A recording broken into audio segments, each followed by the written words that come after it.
حسین و منی وانا من الحسین. آج سمجھ میں آئی ہے حدیث. میں حسین سے کیوں ہوں؟ اس لیے کہ آبرو محمد کو محفوظ کیا حسین نے. کربلا میں آئے، پہلی محرم ختم ہو گئی. آج کی رات وہ ہے جب حسین کربلا کے قریب آ رہے ہیں اور جب کربلا میں پہنچے ہیں،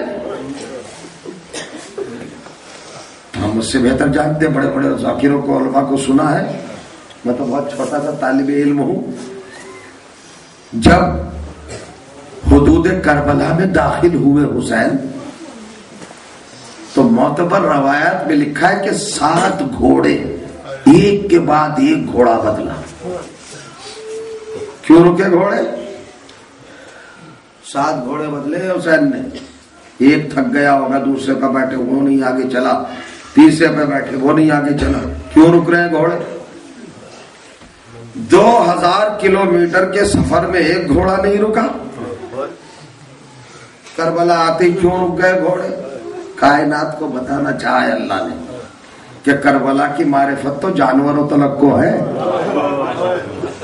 حیوانوں کو بھی. پیدل پہ وہ کہتے رہے عباس لبیک یا سیدہ، عطا فرمائیے کہ تقدم جوادی، میرے گھوڑے کو لاؤ، دوسرے کو. عباس سرکار وفا میرے غازی 7 گھوڑے لاتے رہے مگر کوئی گھوڑا آگے نہیں بڑھا. جب کوئی گھوڑا آگے نہیں بڑھا تو حسین اتر آئے اور رکے، اور رکنے کے بعد جناب زینب سے کہا بہن کوئی گھوڑا آگے نہیں بڑھ رہا ہے، لگتا ہے ہماری منزل یہی ہے، لگتا ہے ہماری منزل یہی ہے. وہاں پر بچی باپ کی گفتگو سن رہی ہے. 3 برس کی سکینہ. روایت کہتی ہے ایک بگولا اٹھا. بگولا جانتے ہیں؟ ہوا گول گول ہو جاتی ہے نا، گردش میں ایک دائرہ بنا دیتی ہے، سرکل بنا دیتی ہے. اور کربلا کی مٹی اس ہوا میں مخلوط ہو کر سکینہ کے بالوں پہ جم گئی. زینب نے بچی کو گلے سے لگایا اور مٹی کو اٹھایا، ایک مرتبہ خوشبو محسوس کی اور کہا بھیا چلو یہاں سے. کہا کیوں زینب؟ کہا یہاں کی خاک میں آپ کے خون کی بو آ رہی ہے. زینب کو بھی معلوم. کہا بہن بس ہماری منزل یہی ہے. اور اتنا سننے کے بعد آپ نے کہا یہیں فروکش ہو، یہیں رکے.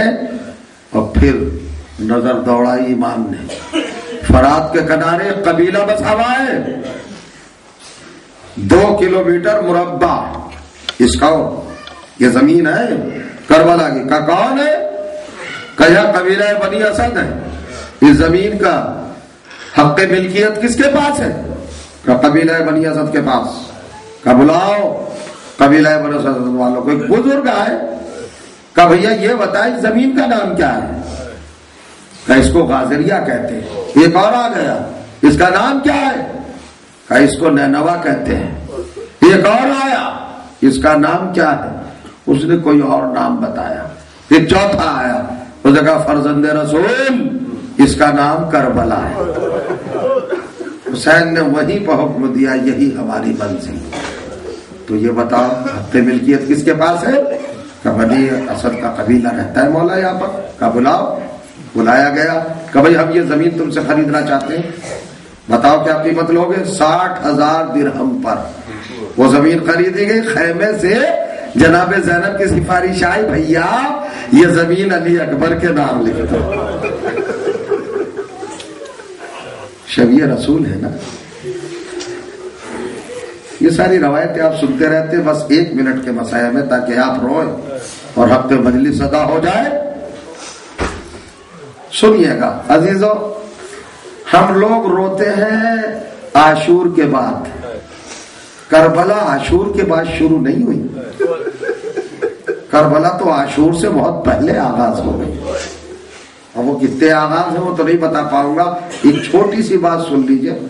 آئے زمین خرید لی گئی، بینامہ لکھا گیا، حسین نے وہ بینامہ واپس کر دیا بنی اسد کو اور کہا کہ 3 شرطیں، بس 3 شرطیں. کہ مولا وہ شرطیں کیا ہے؟ کہ جب کوئی یہاں بھولا ہوا آئے دیکھتا ہوا تو اسے ہمارا مزار بتا دینا، اور مولا کا کوئی آئے تو اسے 3 دن کے لیے قیام کی اجازت دینا، اس کے کھانے پینے کا انتظام کرنا. یہ ساری باتیں کہنے کے بعد اور اس کے بعد کا ایک تیسری شرط اور ہے. مولا کیا شرط ہے یہ سننے کی بات ہے. 2 محرم کو ہو رہی ہے بات. حسین کہتے ہیں بنی اسد کے لوگوں تم بہت بہادر ہو، بڑے شجاع ہو، میرے نانا کے کلمہ گو، میرے بابا کی ولایت پہ قائم ہو، تم دیندار ہو، تم سے میں نے زمین خریدی، تمہیں 60,000 درہم دیے، اور تم سے میں نے کچھ شرطیں بھی معین کی رکھی، اور تم مجھے معلوم ہے کہ مانو گے، مگر ایک میری گزارش اور سن لا، جب ہم سب قتل ہو جائیں اور ہمارے لاشیں جلتے ہوئی زمین پر پڑے رہے تو ایک کرم کرنا کہ ہماری میتوں کو دفن کر دینا.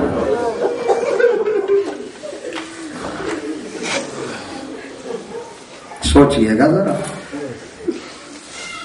بنی اسد کے مرد بوڑھے جوان دہاڑے مار مار کے رونے لگے.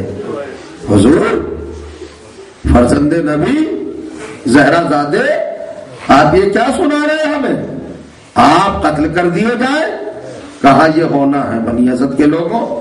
خیر بات ہی واپس چلے گئے. اب 2 جملے سن لے اور رو لیجیے گا. پروردگار ہماری قوم کے بچوں کو سلامت رکھے، بچوں کے سروں پہ ان کے والدین کے سایوں کو سلامت رکھے.